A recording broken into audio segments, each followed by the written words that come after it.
Saudara-saudari yang terkasih, berjumpa kembali di acara Sikat Seputar Iman Katolik yang tayang pada setiap hari Rabu pukul 6 pagi. Bersama saya, Regina Aurelia, dan rekan saya Frater Yohanes Hari Gunawan Wibisono. Oke, pada hari ini kita kedatangan tamu yang beliau-beliau ini melayani dengan cara membantu gereja, membantu umat, mengurusi orang-orang yang meninggal, mengurusi jenazah, seperti itu. Kepada Bapak dan Ibu, dipersilahkan untuk memperkenalkan diri dan juga keluarganya. Monggo. Selamat siang Bapak Ibu dan saudara semuanya. Nama saya Antonio Sekoarsono. Saya dari lingkungan 7. Keluarga saya, istri Ibu Agustina Rusmini, anak 3. Saya biasa dipanggil Pak Eko. Saya usahanya jualan di Jalan Gereja sebelah Bruderan. Nama saya Anastasia Mujiwati, tapi pakainya dipanggilnya Ibu Muji. Suami saya namanya Martinus Setio Martono. Anak saya 3 dan puji Tuhan semua sudah berumah tangga, dan juga puji Tuhan juga sudah menikahnya mereka semua di gereja katedral. Sekarang kami hanya tinggal berdua, dan saya tinggal di lingkungan 7. Masuknya lingkungan 7 Jalan Gereja. Rumah saya dekat dengan gereja. Baik, terima kasih Bapak Ibu. Ini kami berdua, saya dan Aura, itu kami sebenarnya penasaran juga ini kan. Tadi sudah diungkapkan ya sama Mbak Aura bahwa sudah melayani umat dalam hal istilahnya bisa kita sebut kematian, terus juga nanti memandikan jenazah begitu, dan mungkin juga sering terlihat juga kalau misalkan pas lagi mempersiapkan peti-peti gitu ya Pak ya, kadang juga saya datang gitu. Nah, kira-kira sebenarnya Bapak dan Ibu itu sudah sejak kapan sih terlibat dalam kegiatan-kegiatan seperti ini ya? Bisa dibilang mungkin kegiatan kehidupan kekal gitu ya kalau tidak salah. Itu sejak kapan sudah terlibat itu dan sudah berapa lama begitu? Silakan, monggo. Saya terlibat di kehidupan kekal kurang lebih ya sekitar 8 tahun. Ini karena saya sudah di periode ketiga pengurusan. Jadi saya tugasnya ya dari mempersiapkan peti, memandikan jenazah, mempersiapkan makam, juga nanti sampai dengan pemakaman. Tugasnya sementara itu. Nanti dari kita tim ada 5 orang, diketuai oleh Pak Margono, Pak anggotanya ada saya sendiri, Bu Muji, Mbak Lia, dan Pak Rudi. Semestinya tugas masing-masing, ada yang mendoakan, ada yang merawat, ada yang menyiapkan. Tapi kita intinya tim itu kerja bersama, kebersamaan yang diutamakan gitu. Kalau saya ini anggota baru di tim ini. Jadi periode terakhir ini ya, DPP yang ini. Jadi mulai tahun 2019. Itu nanti sampai berakhir tahun 2022 ini, periode yang ini. Saya baru masuk di sini. Dan saya masuk ke tim ini tidak ada yang ngajak dan tidak ada nyuruh, Frater. Saya memberanikan diri untuk mau bergabung di sini. Padahal pada waktu kalau saya melayat itu, kalau melihat itu, di tim kehidupan kekal angel loh, saya pikir gitu loh. Angel ya, harus setiap saat siap. Saya pikir saya tidak bisa lah kalau saya di tim ini. Tapi tidak tahu kenapa waktu akan berakhir DPP yang sebelumnya itu, saya waktu itu di kerasulan keluarga dua periode di DPP sebelumnya yang akan berakhir itu, dari paroki itu menawarkan ke lingkungan-lingkungan siapa yang mau di sini. Itu saya memilih sendiri, saya mau di kehidupan kekal. Padahal saya di situ saya untuk kalau di merawat itu melihat itu juga sudah takut, tapi saya ingin saya ingin mencoba apakah saya bisa. Bukan untuk saya bisa saya pandai, enggak. Saya ingin melayani di situ. Saya pikir di tim kehidupan kekal itu pelayanan yang yang susah. Jadi saya pengen bisa. Saya ingin melayani di situ. Itu saya. Baik, terima kasih Bapak Ibu. Lalu ketika melihat soal durasi, istilahnya bukan durasi, tapi lebih ke usia bergabungnya dalam bekerja dalam tim kehidupan kekal itu, kira-kira sebenarnya apa yang menjadi alasan gitu? Motivasinya itu apa sih? Karena kan tentu pasti yang namanya orang melayani itu akan ada namanya, apalagi juga Pak Eko kan sudah lama sekali 8 tahun, itu pasti akan sampai pada fase bosan, atau mungkin juga kalau belajar ekonomi itu kayaknya istilahnya titik kepuasan pelanggan itu sudah sangat tinggi terus sampai ambruk loh, jatuh lagi gitu. Tapi istilahnya sudah jenuh gitu. Mungkin kan ada masa-masa itu. Tapi apa motivasinya dan bagaimana cara Bapak dan Ibu itu mungkin menyemangati diri sendiri supaya bisa tetap bertahan dalam pelayanan itu? Mungkin dari Bapak dulu silahkan. Saya itu tertariknya di tim kehidupan karena apa? Saya ingin melayani umat, melayani ini. Dengan sisa saya sudah nggak bekerja, saya masih ada waktu luang banyak, usia saya juga masih bisa untuk melayani. Juga saya kepingin umat itu jangan sampai istilahnya kapiran, tidak ada yang melayani. Karena kalau kita ke stasi-stasi itu kadang-kadang mereka nunggu dari tim paroki. Jadi sebetulnya kalau bisa ya paling tidak kan stasi juga siap. Jadi jangan sampai menunggu tim yang dari paroki. Jadi motivasinya itu karena apa? Kita kepingin jangan sampai umat kita itu tidak terlayani dengan baik. Itu aja. Saya kepingin ada gunanya untuk orang lain. Saya atau hidup saya. Jadi saya berpikir dengan melayani orang yang meninggal dan membantu keluarga yang anggota keluarganya meninggal, itu saya berpikir itu pelayanan yang banyak orang orang yang tidak bisa atau tidak mau ataupun takut. Jadi itu motivasi saya ingin supaya hidup saya itu ada gunanya untuk orang lain. Hanya itu motivasi saya. Dan yang terlebih juga ya untuk melayani Tuhan Yesus dengan cara di pelayanan dan kehidupan kekal ini. Baik, terima kasih Bapak dan Ibu. Nah, kan di awal tadi saya sudah menjelaskan kalau kehidupan kekal ini, kegiatan kehidupan kekal ini berhubungan dengan kematian, memandikan jenazah. Tapi kan teman-teman di balik layar pastinya belum tahu detail seperti apa kegiatannya. Nah, dari Bapak dan Ibu, monggo mungkin bisa menjelaskan sedikit mengenai apa sih itu kehidupan kekal, tim kehidupan kekal, kegiatannya apa saja?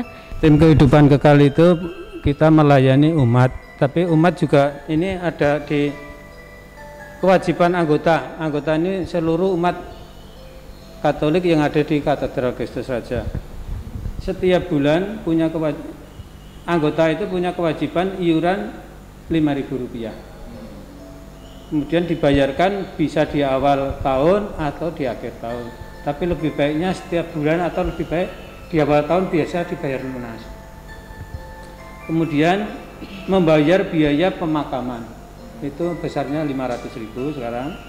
Terus punya mentaati ketentuan pemakaman yang ada di Girigondo.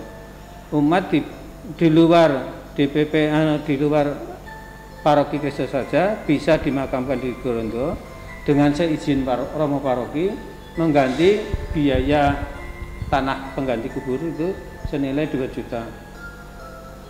Iuran bisa diiur tiap bulan atau di akhir tahun. Haknya anggota mendapatkan pelayanan mulai dari perawatan jenazah sampai dengan pemakaman. berhak dimakamkan di pemakaman Girigondo. Kemudian yang meninggal mendapatkan hak santunan senilai 600.000. Untuk keluarga yang tidak mampu, berdasarkan surat keterangan ketua lingkungan atau ketua stasi, bisa dibebaskan dari biaya pemakaman. Kemudian seluruh umat paroki itu menjadi anggota kehidupan kekal. Keanggotaan berlaku untuk satu keluarga, jadi satu keluarga itu bapak, anak, ibu gitu ya. Kemudian kalau ada keluarga yang lain itu dalam harus pakai kakak tersendiri. Kemudian di kartu ini nanti dicantumkan anggota keluarganya juga. Jadi ini kepala keluarga, anggota keluarganya berapa nanti, berarti itu yang menjadi hak tanggungan kalau anggota kematian. Kita kan nyiapkan peti.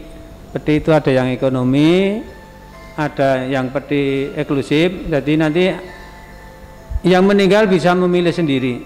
Bukan yang meninggal. Keluarganya yang meninggal itu bisa memilih ya. Kalau yang ekonomi kira-kira 1.200.000. Kalau yang VIP itu ya sesuai dengan permintaan keluarga. Kita siapin ada semua. Kemudian mobil ambulan juga kita bisa. Dan kita melayani juga bukan hanya umat yang dari Katolik, kita juga melayani umat yang lain. Kalau membutuhkan bantuan dari tim kehidupan kekal, tim kehidupan kekal siap membantu. Karena ini sifatnya untuk pembauran dengan umat yang lain begitu. Mungkin Ibu bisa menambahkan berkaitan dengan maksudnya dari tim kehidupan kekal itu sendiri. Tadi kan mungkin Bapak sudah menjelaskan dengan detail berkaitan dengan tim kehidupan kekal itu sendiri, anggotanya siapa saja, terus juga detail pelaksanaannya. Namun mungkin bisa ditambah mungkin kami bisa juga dibantu untuk menjelaskan, memahami sebenarnya kehidupan kekal itu ranahnya itu ngapain sih gitu loh. Apakah untuk mungkin mempersiapkan keluarga juga supaya siap menerima menerima anggotanya yang akan pergi melakukan perjalanan spiritual gitu, atau bagaimana begitu? Silakan. Iya. Kalau tim kehidupan kekal sebelumnya kami tidak berkewajiban misalnya untuk menyiapkan, misalnya sedang sakit, untuk menyiapkan dalam masa perjalanannya orang itu meninggal, itu bukan wewenang kami. Jadi kami hanya setelah orang itu meninggal, kami biasanya dihubungi oleh keluarga ataupun oleh ketua lingkungannya. Kami hanya menyiapkan uber rampe tentang merawat jenazah itu dan sampai ke pemakamannya. Juga kalau di lingkungan itu di lingkungan yang bersangkutan tidak mempunyai prodiakon, itu kami siap. Dari tim kami ada prodiakonnya juga, sehingga dari tim kami melayani juga doa-doanya. Itu jadi dari merawat jenazah sampai di pemakaman juga. Kalau di pemakaman kalau ada romo itu ya enggak masalah itu dilaksanakan romo. Tapi kalau tidak ada romo, kalau seperti akhir-akhir ini sering terjadi kalau romo, karena hati-hati romo jangan sampai kena virus corona itu ya, sehingga dijaga romo itu dijaga, jangan mungkin maksudnya supaya jangan kena virus corona itu dijaga, jangan terlalu sering pergi mungkin barangkali, maksudnya seperti itu ya, sehingga itu hanya dilayani oleh prodiakon kami ya di sini kan Mas Rudi dengan Mas Margono itu prodiakon juga, sehingga di tim kami itu sudah siap untuk mendoakan pada waktu di makam dan juga waktu di perawatan jenazah itu. Begitu, Brother? Oh ya, tadi kan Bapak dan Ibu sudah bercerita kalau di tim kehidupan kekal ini beranggotakan 5 orang. Nah, apakah di tim kehidupan kekal ini misalnya Ibu Muji itu khusus untuk yang memandikan jenazah, nanti Pak Eko terkhusus untuk yang mengurusi peti, dari teman-teman tuh ingin tahu apakah di tim kehidupan kekal ini memiliki perannya masing-masing atau setiap orang memang memegang semuanya seperti itu. Silahkan Ibu. Ya, baik. Di tim kami ini kami saling membantu, tidak ada yang kamu harus gini, kamu harus gini. Dan kami di tim kami ini tidak ada yang pedirin. Apa maksudnya pedirin ya, Frater? Tidak iri-irian, tidak maksudnya kami semua bekerja sama lah istilahnya. Tidak apa ya, oh itu bukan tugas saya tidak mau, itu tidak. Semua dikerjakan.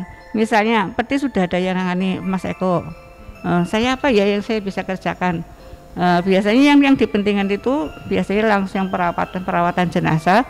Terus kalau sudah ada yang merawat jenazah sudah cukup. Biasanya kalau di lingkungan itu yang merawat jenazah, kalau di lingkungan itu ada yang mau membantu, itu berarti tugas kami agak ringan. Jadi yang lain menyiapkan petinya. Tapi kalau hanya ke tim kami, sehingga agak repot juga. Tapi jadi itu dilihat dulu mana yang penting dulu. Jadi yang lebih penting itu merawat jenazahnya dulu.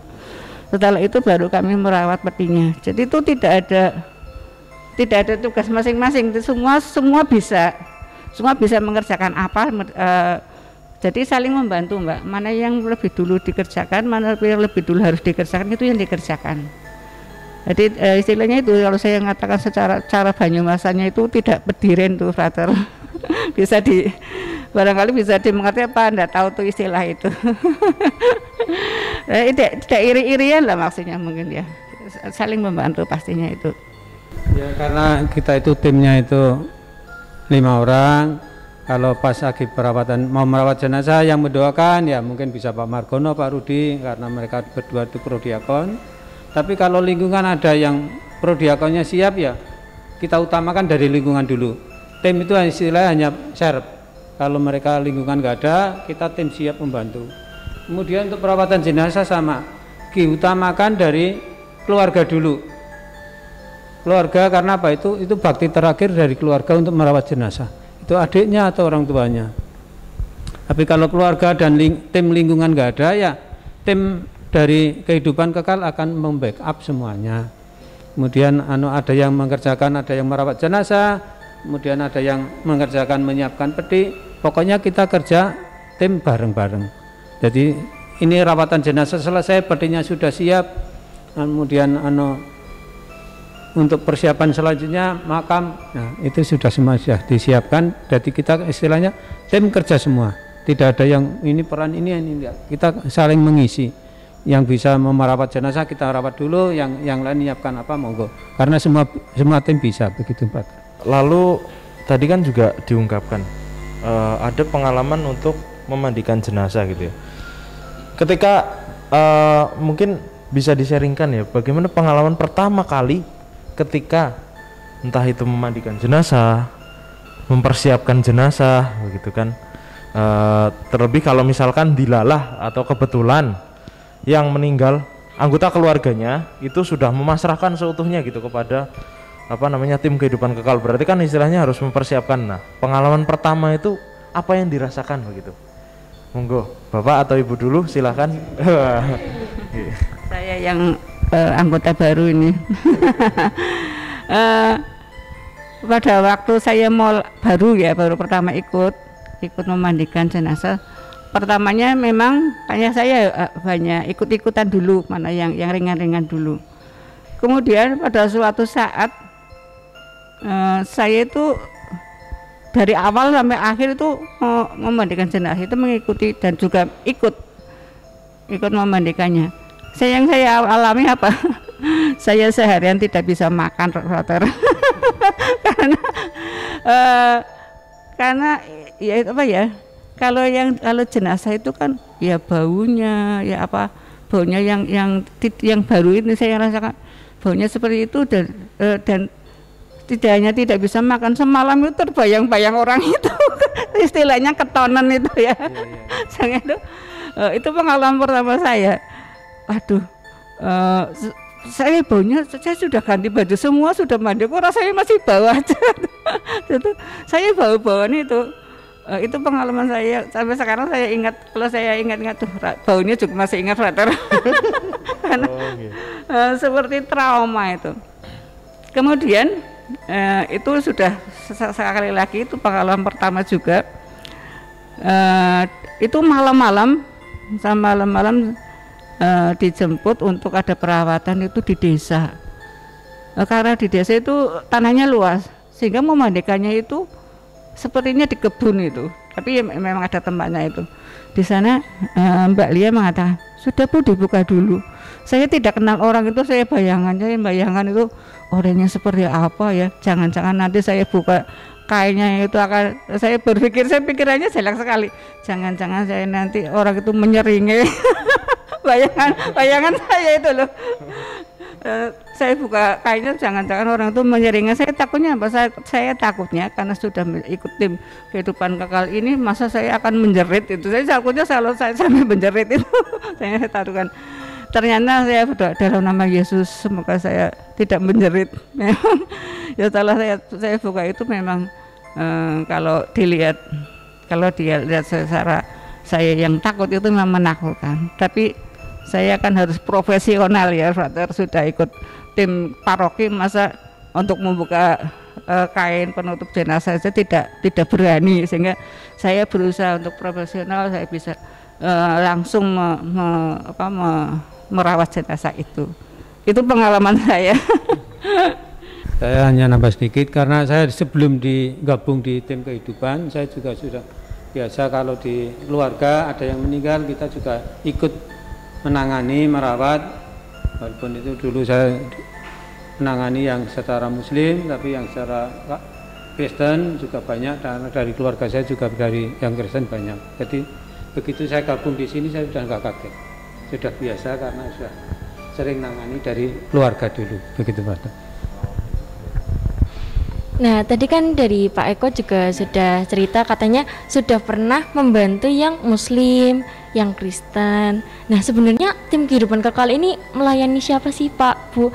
Dan juga mungkin bisa diceritakan dari Bapak dan Ibu tentang pengalamannya melayani yang non Katolik, yang Muslim, yang Kristen, seperti itu. Tim kehidupan kekal itu yang kita utamakan memang dari keluarga kita sendiri, yaitu dari paroki umat Katolik dulu. Tapi kalau dari umat lain, terutama yang sekitar Purwokerto, kita mamanya dari Kristen, dari apa, minta bantuan pun kita layani, kita bantu. Karena juga pernah yang di kampung itu ya warga dari gereja lain itu ya kita yang nangani pun, karena dari gereja itu mereka nggak ada timnya. Terus saya sama Bapak Pendetanya, Pak ini saya bantu, ya monggo terima kasih sekali kalau kami dari tim paroki gereja Katedral Raja mau membantu, ya monggo terima kasih, karena mereka hanya memberi penghiburan keluarga. Jadi akhirnya kita ambil alih nangani tim ini, nangani perawatan jenazah sampai selesai pemakaman. Kemudian untuk yang non Kristen Katolik, kita paling pelantar minta bantuan untuk pengantaran jenazah, pemakaman, kita diminta bantuannya ambulannya untuk ini. Tapi kalau untuk merawat perawatan, kalau mereka minta bantuan pun kita siap. Karena tim ini selama musim pandemi ini, tim kita juga sudah melayani di Rumah Sakit Elizabeth itu, terutama dari Pak Margono, Pak Rudi itu membantu di perawatan jenazahnya pun dari tim kita. Jadi kira-kira. Maksudnya kalau untuk yang orang Islam itu kan ada aturannya sendiri. Jadi untuk kalau orang biasanya kan dengan orang Kristen itu ya seperti apa tahu sendiri ya, sehingga untuk perawatan itu kami tidak berani untuk ikut campur kalau untuk merawat jenazahnya. Paling itu ya biasanya yang diminta itu yang seringnya itu kendaraannya untuk membawa jenazahnya. Itu hanya itu yang saya tambahkan.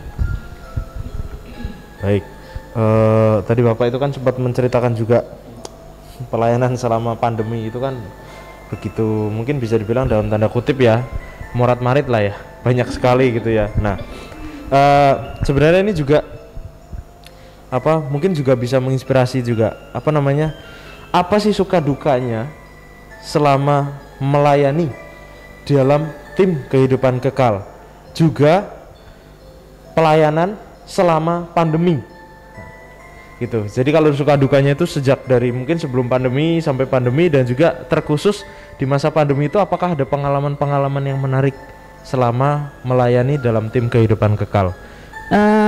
Kalau dukanya saya rasa walaupun pekerjaan ini kerjanya tidak ada waktunya ya, setiap saat kamu harus siap. Saya merasakan tidak ada dukanya. Saya semua kami lakukan dengan sukacita. Jadi di tengah malam pun kalau saya dipanggil saya siap. Dan itu dukanya tidak ada. Malah di tim kehidupan kekal ini membuat saya menjadi lebih disiplin, Frater. Disiplinnya gimana? Jadi saya bagaikan para gadis yang siap dengan lentera dan Frater? Lentera dan minyaknya itu. Saya lebih disiplin itu, seperti itu. Saya berusaha mendisiplinkan diri saya. Misalnya demikian yang saya lakukan. Saya setiap saat harus siap untuk dipanggil melayani, siang ataupun malam. Sehingga waktu saya di rumah, semua kerja rumah saya harus tepat waktu. Misalnya bangun tidur, saya harus mandi. Jam berapapun, misalnya bukan jam berapa, yang waktu tidur, waktu mandi itu harus mandi. Dan juga setelah itu menyiapkan rumah, misalnya masak itu juga saya usahakan pagi-pagi itu sudah masak, walaupun untuk makan siang.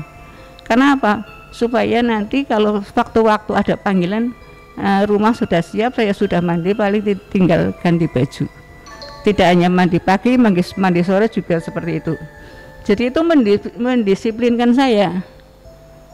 Saya jadi lebih disiplin, lebih rajin di rumah, mengurusi rumah saya lebih rajin, seperti itu. Demikian juga tidur malam, saya tidur jam 11 harus tidur, jangan sampai lebih dari jam 11. Karena apa? Sering jam 12 ditelepon Mas Eko, ayo ini ada pelayanan di mana ya, di lingkungan 1 ataupun di mana itu, ada dari Mas Margono juga ada pelayanan, ayo siap gitu. Jadi jam berapapun kamu siap. Jadi kalau untuk tidur itu saya senangnya kalau malam itu nonton film di Trans TV itu kadang-kadang bagus ya. Sehingga wah, kalau walaupun bagus saya berusaha sudah jam 11 saya harus tidur. Maksudnya apa? Supaya nanti waktu-waktu ada panggilan, bukannya saya menunggu ada panggilan, tapi untuk siap-siap. Jadi seperti saya harus berusaha untuk siap, sehingga kalau sudah jam 11 ya pakai apapun yang terjadi, kalau saya bisa ditinggal saya pasti harus tidur. Itu untuk jaga-jaga. Juga untuk telepon. Telepon, jadi saya HP itu kalau mau tidur saya letakkan yang dekat supaya nanti, dan juga volume saya keraskan supaya nanti pada waktu tidur ada panggilan saya bisa mendengarkan. Maksud saya seperti itu. Itu dari saya tentang suka dukanya. Tidak ada dukanya, hanya saya merasa sukacita di pelayanan ini. Di jam berapapun saya diajak untuk melayani, saya merasa siap, dan saya dengan bersukacita saya siap untuk melayani. Saya untuk suka dukanya kayaknya banyak sukanya, karena saya bisa melayani orang banyak, dan saya pun siap untuk pelayanan itu 24 jam. Karena apa? Begitu saya ada telepon, saya harus siap berangkat. Itu jam berapapun kita siap, karena saya juga didukung oleh keluarga. Istri saya, anak-anak saya mendukung kegiatan ini untuk melayani sesama kita.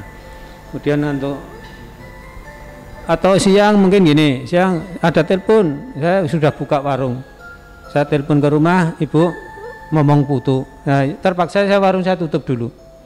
Karena kita percaya rezeki itu Tuhan sudah ngatur, kalau kita memberikan apa yang terbaik ya Tuhan akan berikan kita sesuai dengan apa yang kita layani.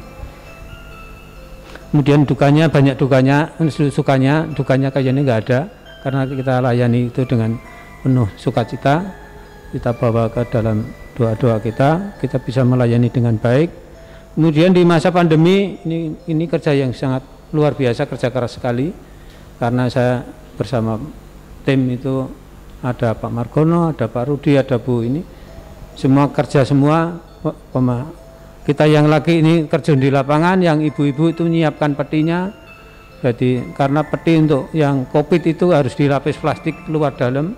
Kalau saya pas nggak saya telepon minta bantuan Bu Muji, Bu Lia ini peti sudah datang, tolong dibantu siapin, mereka berdua menyiapkan, kita bantu. Atau dengan mungkin kita minta kemarin kita minta bantuan dari lingkungan, warga lingkungan, saya minta tolong dibantu ini, mereka juga siap membantu. Dan kerja keras kita apa? Karena kita nggak kenal waktu, Pak. Waktu musim pandemi kita tidur jam 11 malam, telepon minta peti dari rumah sakit, kita layani siap. Kemudian pemakaman bisa malam itu atau besok paginya. Kita punya kerjaan karena apa? Waktu pemakaman kita juga tergantung dengan petugas BPBD. Jadi kadang-kadang kita tunggu lama, tapi kita ya sudahlah, itu memang tugas kita siap aja. Ya banyak, kalau dibilang ada duka ada suka, ya kita layani dengan baik. Jadi kita bawa layanan kita bawa dengan sukacita aja, begitu. Ya, terima kasih Bapak, terima kasih Ibu. Pastinya dalam pelayanan itu lebih banyak sukanya ya, karena melayani dengan sepenuh hati, membantu umat, membantu masyarakat, teman-teman, seperti itu. Nah, untuk kedepannya nih, Bapak dan Ibu, harapan apa sih yang Bapak dan Ibu harapkan untuk tim kehidupan kekal selanjutnya ke depannya? Silahkan, monggo. Harapan saya untuk kedepannya, mudah-mudahan nanti di setiap lingkungan itu ada tim kehidupan kekalnya, sehingga kalau ada orang yang meninggal itu tidak menunggu kami.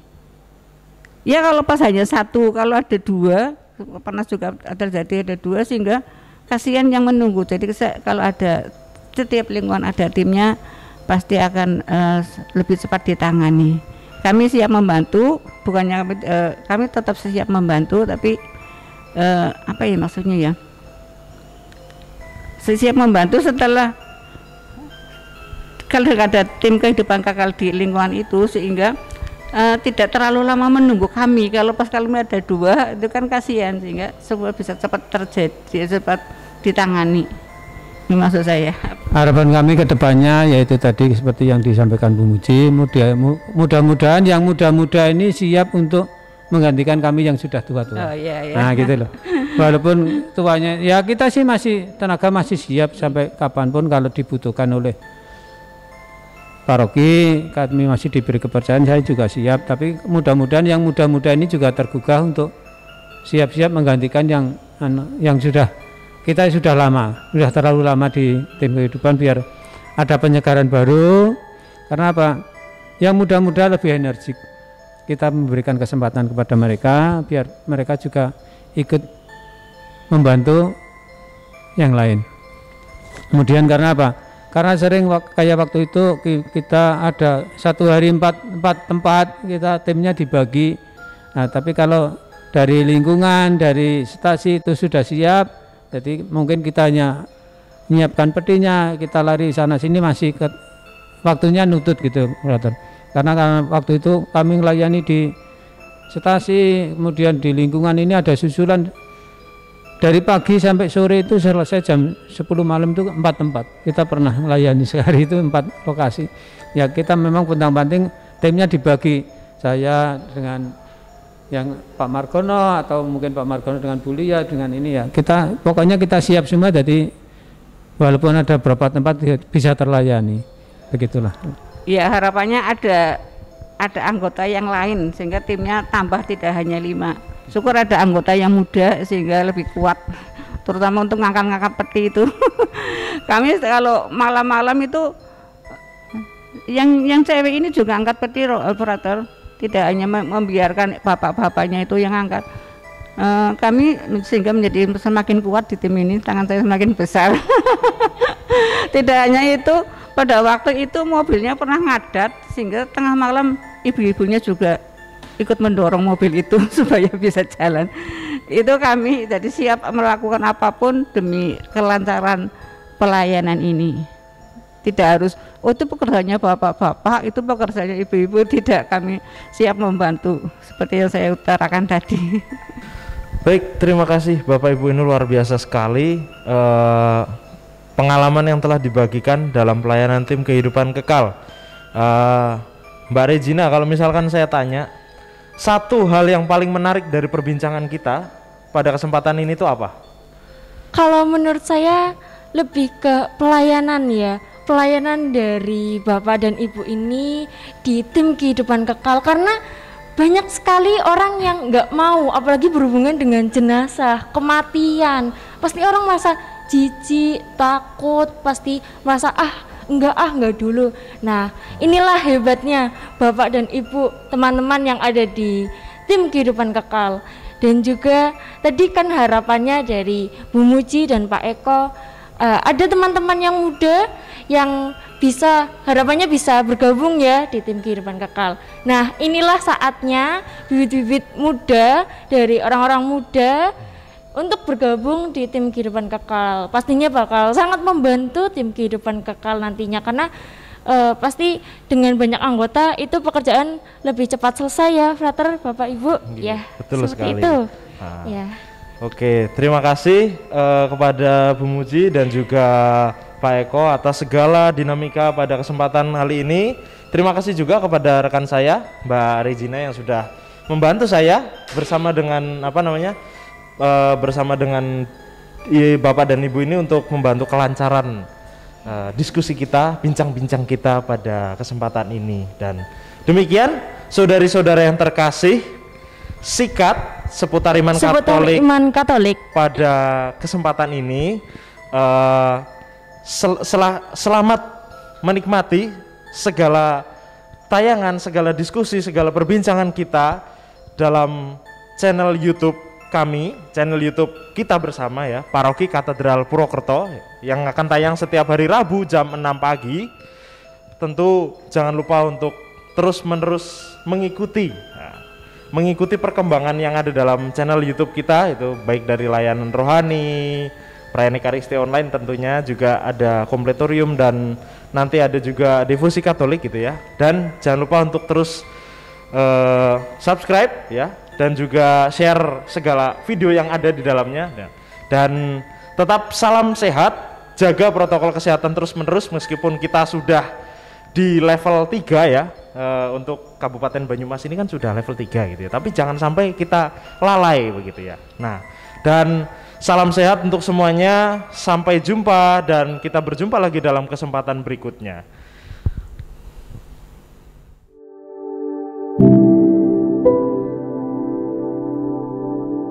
Thank you.